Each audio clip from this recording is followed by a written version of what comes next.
peinar a mis hijas, vestirlas, esa es mi rutina diaria. Las rutinas de belleza las dejo para la noche. Tengo buen despertar, pero soy un poco lenta al despertar.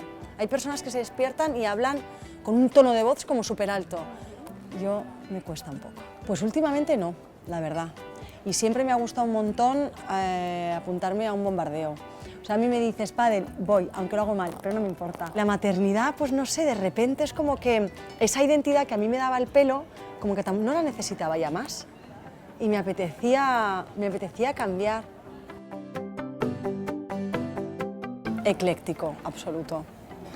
Porque yo soy de las que puedo ir súper tirada con el rollo este oversize que tanto me gusta y de repente otro día súper femenina, con un punto retro. Tupé, o sea, tupé que en este momento solo aquí parte central, más aletas con bien de laca, este momento look pelo, fue hardcoreito. Me gusta mucho utilizar ese tipo de colorete compacto como cremoso, que lo utilizas para todo.